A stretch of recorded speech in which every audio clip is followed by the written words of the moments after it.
Hello, everybody. Howdy. Think we finally got the little repair jobs done on our house? I don't know how much more is on your honey to-do list. Oh, I'm sure I could find more. Yeah, I'm sure. As mentioned in a previous video, we got permission to use clips from a certain recording, so we're going to do that. It's just a few little short clips. What it really does is it attests to the fact that these Jehovah's Witnesses are living in absolute fear, and a few other things. But it has And living a lie. living a lie, and also it speaks to the mental conditioning of some of these Jehovah's Witnesses. I don't want to categorize all of them, but I know my mother lives in this world. I know her mother lives in this world.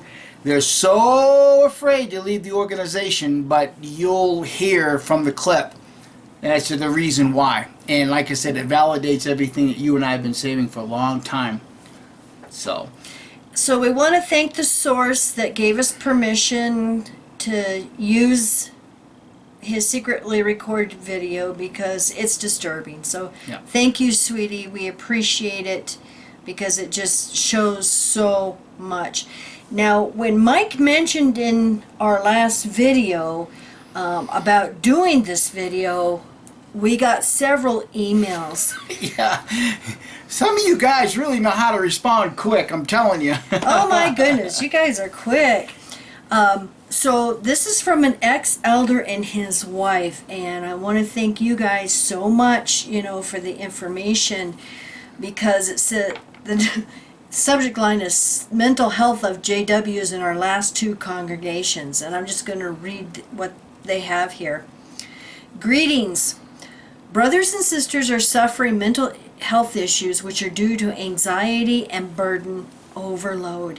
And I just want to say, I know, because even years ago when I was still talking to my mom, I mean, she actually has panic attacks and has to have anti-anxiety pills. Yeah. And in my humble opinion, this religion/cult is not people friendly. No. No cult is. No cult is people friendly. Not by any stretch of the imagination. Yeah. And, so many have mental health issues and physical health issues that, affect them just because of living, no matter what, you cannot live up to the standards of what the cult thinks you should. You can never do enough, constantly. It's perpetual fear. Yeah, constantly. You're not whole souled. You need to do more. And it really becomes very, very close to indentured servitude is what it really becomes close to. Yeah, exactly. All right, so our dear friends here have given us several examples. Example 1. A sister broke down while commenting at a meeting saying how difficult it was to live and struggle to have the basic needs of life. And we know so many who had that same problem. Well, us ourselves. Yeah, because Watchtower doesn't encourage you to get an education, doesn't encourage you to seek, a well-paying job because, they would rather have you knocking on doors. Oh, wait a minute, indentured servitude. That's right. They want you serving them instead of perhaps bettering yourself. Yeah. Yep, exactly. Number 2. A sister recently showed up at my door and asked me, was I in the hospital? She was incoherent and dazed. She was unaware of who her elders were. I have known her for years and she was always as sharp as a whip. It's scary. Mm-hmm. It's scary. Hope she wasn't driving.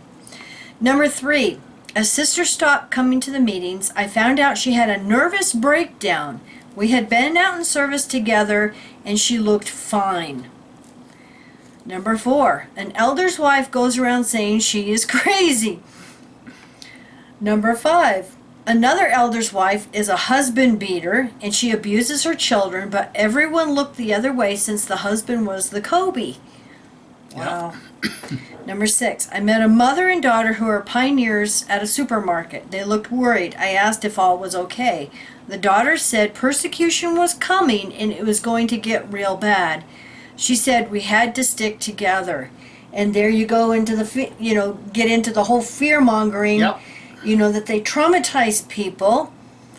And, oh, have your to-go bags ready because the persecution's coming. Hide your literature. They're scaring everybody. How can you have a normal life? Well, you can't. You can't. Number 7, the wife of a circuit overseer had a nervous breakdown after brothers attacked her character and maligned her reputation. I know how that feels. I know how that feels. Yeah. See, and the sad thing is a lot of these things spill over into the ex-Jehovah Witness community. That's just the way it is. Yeah. Because, well, I'll mention this later when we get to these clips. Well, Watchtower promptly removed them from the circuit work. So they had to leave the circuit work, because, of the abuse she had to endure. Number 8, a highly intelligent young man who was an elder lost his mental balance when he could no longer reason on the ever-changing doctrines of Watchtower. He said they pulled the rug out from under me. These examples are just off the top of our heads. There are dozens of others I could mention.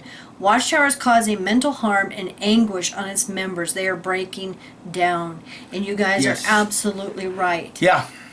We see it all the time in our emails. We just see it. It's it's difficult when even an elder loses his mental balance and, because he can't keep up with the doctrines.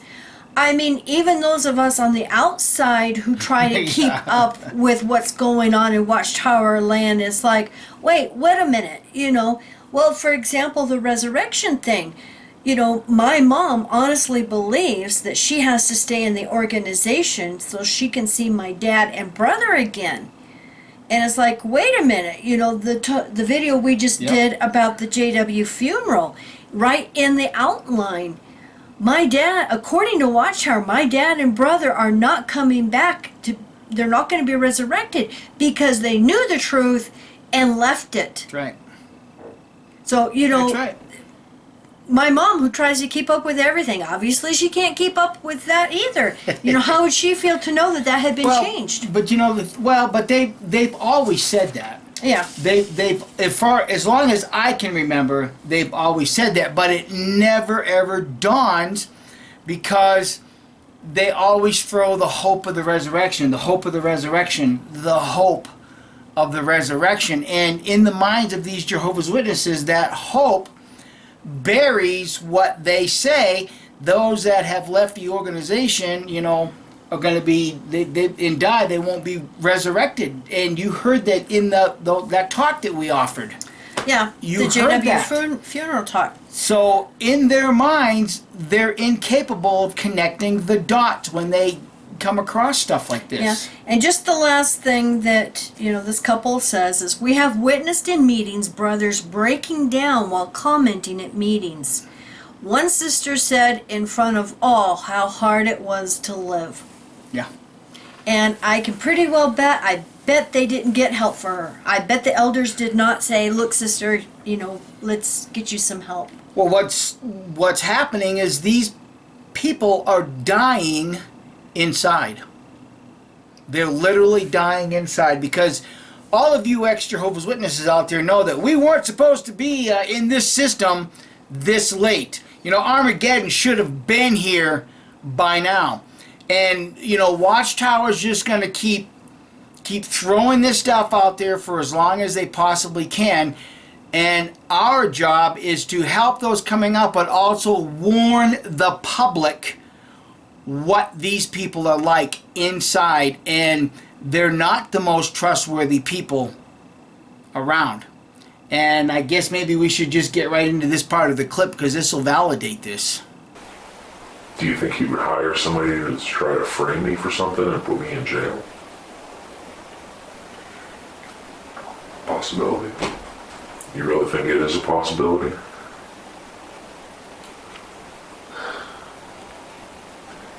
He's very hard to tell what he's going to do next. Do you think that's very Christian-like, though? No, definitely not. But why is he a Jehovah's Witness? Because he's scared he's going to get taken out in Armageddon one day, so he pretends to do what he can so he'll somehow make it. I guess he thinks that if he's in the organization, he's safe. So if he's in an organization and he hires somebody to kill me, then he'll be okay in Armageddon. Guess in his mind. You don't think that's sick? Yeah, You do think I that? do. Then why are you still in the organization? Because I'm too much of a pussy to get disfellowshipped. There you go.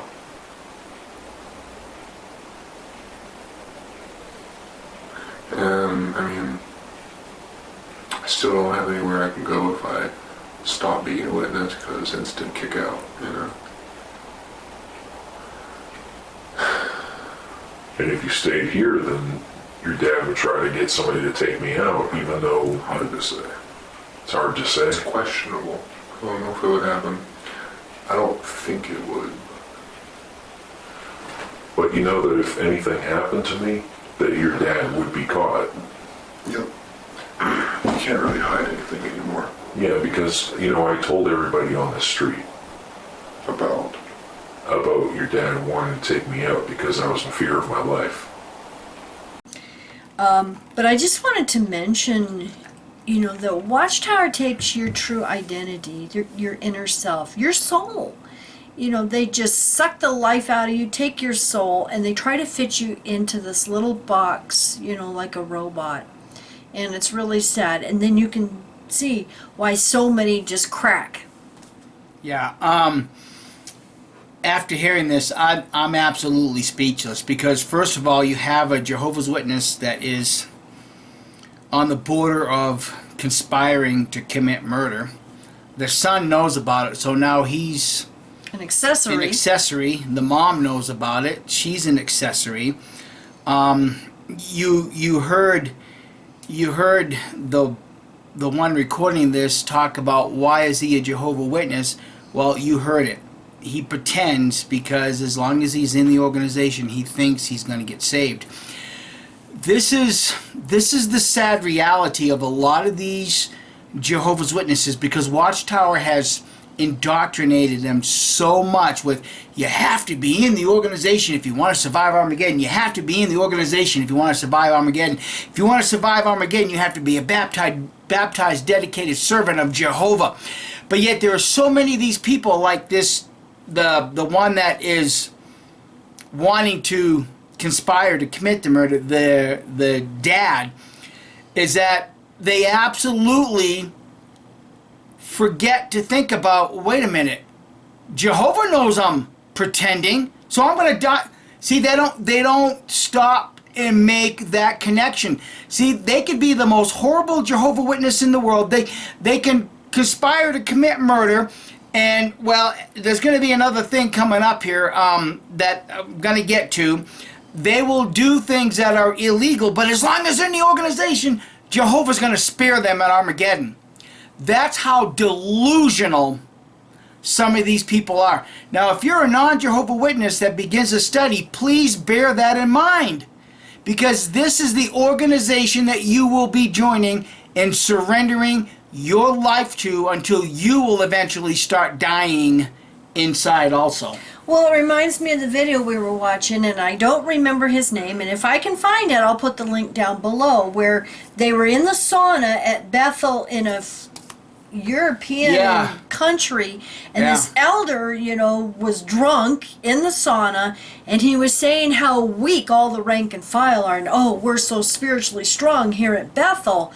And then he goes on to talk about how Bethel had to steal power and paper so that the government wouldn't know they were still printing up the literature. Yes. So you can see that it goes right to the top. This is why the Jehovah's Witnesses may feel this way, because they may know of wrongdoing that the elders, circuit overseers, governing body, or Watchtower is doing. So you can see, none of this is in their hearts. No, it's not in their hearts because Watchtower has stolen their hearts. And, I know, like, our families, it was always in our heart. I mean, we were always afraid to, do something illegal or something we weren't supposed to because Jehovah would see us. And, it caused a lot of anxiety. But you can see how some Jehovah's Witnesses, it's in their hearts. And they want to try to do what's right and do their best, to please Jehovah.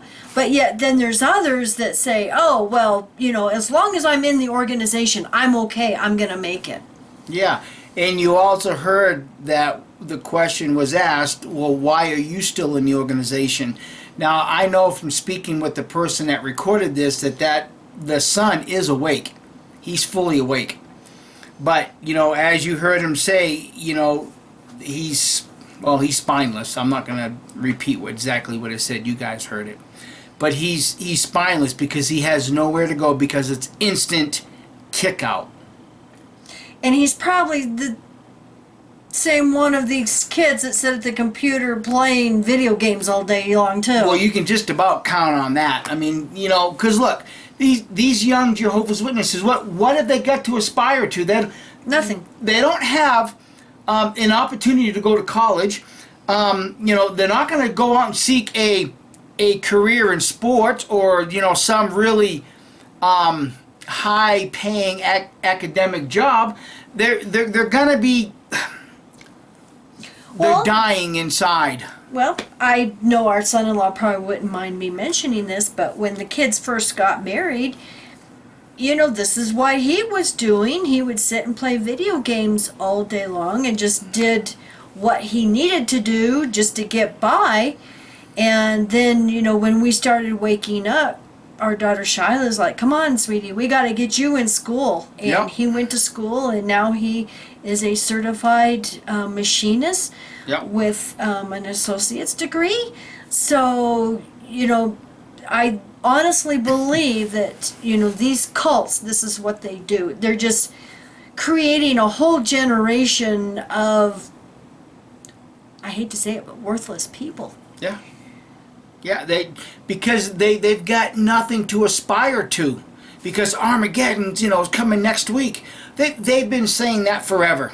Well, we're from that generation. I know. We didn't even finish high school. We didn't go to college or, aspire to anything greater because Armageddon is coming at any minute. Yeah, we actually went to the school of hard knocks. Yeah. And it's been difficult, but I'll tell you what, I would at this point in my life, I wouldn't want it any other way. Well, Because, when you work for what you have, then you really value what you have. But if somebody just gives it to you, or somebody like Watchtower takes it away, then you don't know how to go and regain it afterwards. yeah. Well, what happens if this kid does get disfellowshipped and mommy and daddy throw him out? Or what if something happens to mommy and daddy? What's he going to do? Yeah, exactly. What's he going to do? Exactly. All right, as disturbing as it sounds, let's get on to the next clip. How did I get disfellowshipped?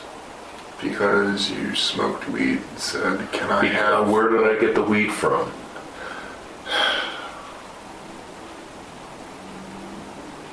From what you say to my father. Yeah, I got the weed from your dad. And where I get cigarettes from? I don't know. You don't remember I telling you who sold me cigarettes? No. Brother? Awesome. Oh, yeah. So having talked to the person that recorded this, I know that the JW that sold him the weed was off and on a ministerial servant, got deleted, became a ministerial servant again, got deleted, became a ministerial servant, got deleted. This happened several times. But you have a Jehovah Witness selling weed, marijuana, Mary Jane, the big old doobie, to another Jehovah's Witness. And you also have another Jehovah Witness, we edited out the name because the name was spoken, but selling cigarettes. I mean, Well, this shouldn't surprise you. why? Don't you remember in Cottonwood? Yeah, I do. A ministerial servant's son was selling drugs out in the parking lot. And I know this for a fact because it was my brother that was buying the drugs. Not me, but my brother. See, this is the delusion, the illusion that this organization and the people perpetrate, because they'll commit adultery, they'll have affairs, they'll commit fornication, they'll sell weed, but yet as long as they're in the organization, they still think Jehovah's not seeing it, that they're still going to survive Armageddon. I mean, my goodness. Do you remember that case from 2016 about the child abuse? An elder was having an affair with a 14-year-old girl, and they would go in his van, and a neighbor got suspicious because this van was showing up in parking. And Oh, they yeah. they called the cops, and the cops approached the van, and it was a rockin'. And then, the elder suddenly jumps in the front seat, and adjusting himself, and the cop heard him tell the girl, tell him you're 19, tell him you're 19. So, you know what? I'm going to put the link down below to that article, Well- especially for Darrow, because he says all of these are lies. Well, see, and the thing is, we were going to read that in a previous video, but then we realized this was a couple of years ago that this happened, and then all of a sudden I'm thinking, wait a minute, he's due to get out of prison because he only got like 2.5 years for this. Yeah, he's going to be getting out of prison pretty soon here. Yeah. So it's like, but disturbing that an elder, would lie to the police just to protect his own backside so yeah. So while he's molesting a 14-year-old girl. So Watchtower, the Watchtower Babel Crap Society is not instilling any love for God in their hearts. There is no love for God because the organization has taken that place. Well, how can they preach, goodness and upright moral standards They can't. when they don't have it? They can't, because too many of these secret recording items like this are hitting the internet. Yeah. Okay, we get the last clip. Yep. Like, how many times have the elders met with you and said that you're doing certain things that...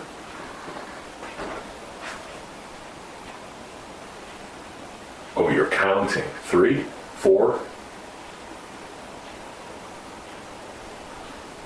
5? About 5 times. 5, and that you never got disfellowshipped No, because you said you were sorry? pretty much. Even though I said I was sorry and that I would stop everything to disfellowship me right away. But from what you said that I can't stop right now. I just need time. Well, yeah, that was within a couple weeks. Yeah, you're right about that. But you told them that you would stop right away. Yep. But that was a lie. Yeah, it was. So after talking to the person that recorded this, that young man, you can add 2 more times before a judicial hearing. He's not been disfellowshipped. Why? He tells you, because he lies. He lies. And this isn't the only young person that knows how to get out of a judicial hearing.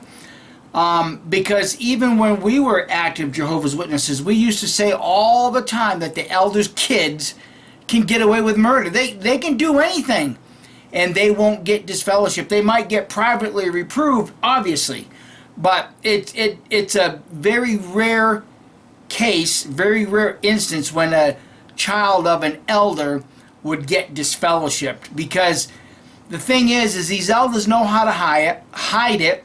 We've all read and exposed in the Elder's Handbook that if somebody, if an elder commits an offense and he can hide it and get away with it for 3 years, he can still serve.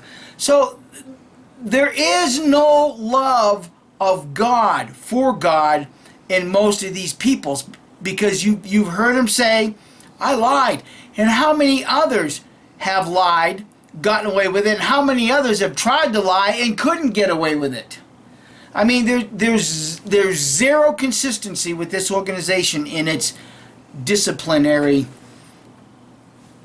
however they just, it's just disturbing and mind-boggling completely. Yeah. Well, I know of an elder's daughter in our old congregation in Arizona that she went to the prom, and you know what goes on after the prom, so there's no telling what all was going on, but he could still remain the presiding overseer, and, she still kept her, clean standing in the congregation, and nothing was done. But you take a rank and file, like if our daughter had gone to the prom, which witnesses really aren't supposed to, and had gone with a young man, she probably would have been publicly reproved or disfellowshipped. Yeah. Yeah, it's disturbing, friends, that these people, they're dying inside, and the absolute warning is to get them out of the organization and prevent others from getting involved, because it's just a death cult. That's all it is. Yeah. Death dwells in these people's minds and hearts, and they have absolutely replaced God with the organization. They are more afraid to leave the organization that they will lie, they will conspire to commit murder, they will sell drugs. It's like they will molest a 14-year-old. They will, and then when caught, lie about it. I mean, it's stuff like this just leaves me speechless, because it's so clear and it's so evident that these people are the most self-deceived people in the world. But that's okay, as long as they're in the organization. Jehovah's going to save them. Yeah. It's disturbing. It really, really is. So before we close here, I want to thank our source so much. And I know someone has gone and posted this on Jehovah'sWitnesses.com forum. And it was the HLC Watchtower. This letter's dated April 15th, 2019.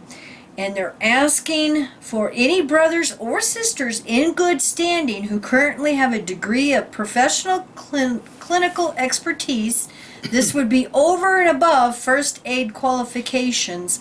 And they're wanting them, they want to know who they are and want to know, this is interesting. Would they, in principle, be prepared to be contacted should a future need arise that might involve their medical skill?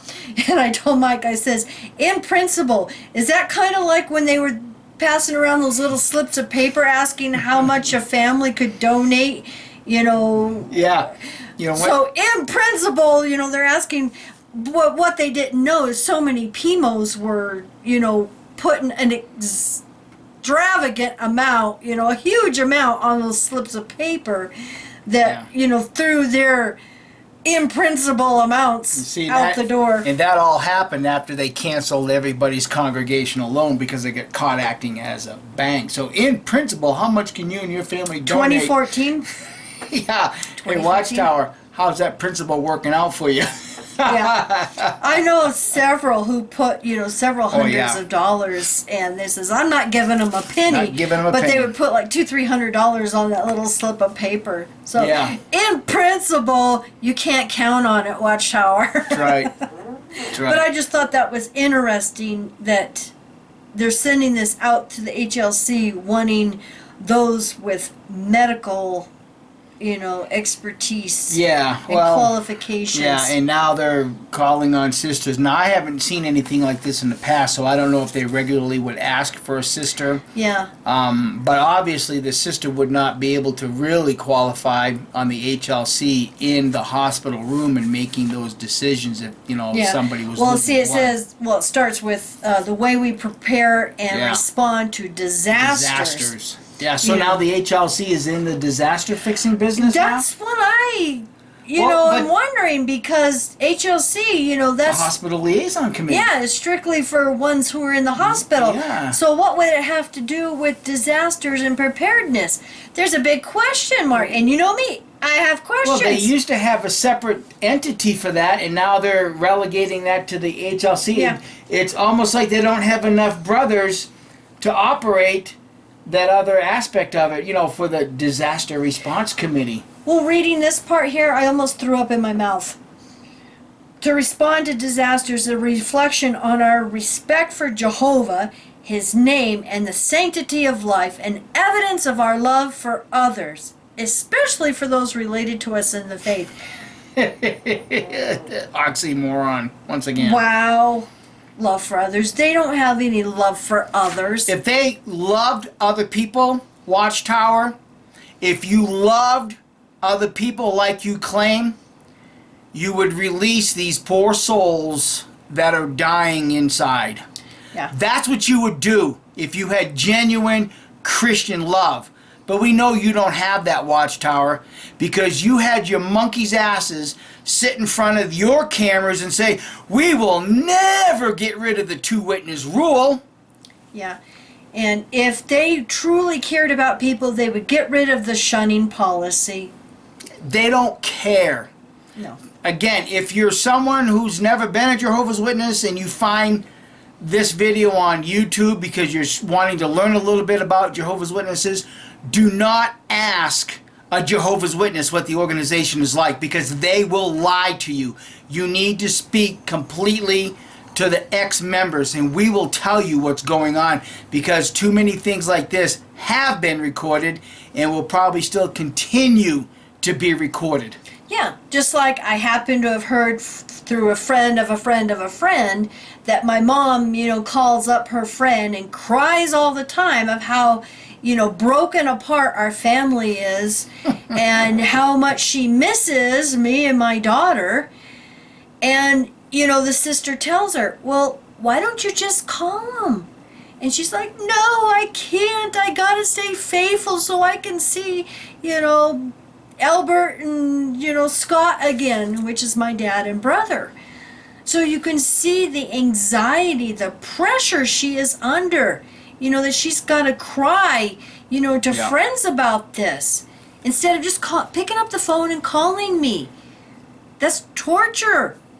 I don't care what anybody says. That's mental torture. And you know what's going to happen? Because she has the panic attacks and high anxiety and is on this medication, she's just going to either crack one day mentally or her physical body is going to give out. Yep. And I'm going to blame Watchtower, because, her heart just can't take it. Again, it's indentured servitude. As long as you're serving the organization, you can lie all you want, you can sell weed all you want, you can molest all the children you want, but as long as you're in the organization, serving the organization, you have paradise as your payment. See, and if you shun your family members, you're faithful. You're being faithful to Jehovah. Right, I got it. Yeah, just like that ministerial servant, if his son did get disfellowship, he'd kick him out. He'd kick him out and shun him. Oh, well, even though he's selling weed and conspiring to commit murder, he's still faithful and's going to survive Armageddon. Exactly. Oy vey. Oy vey. Just... Ugh. So thank you, everybody, for watching, and we hope you have a wonderful week. Bye. Bye.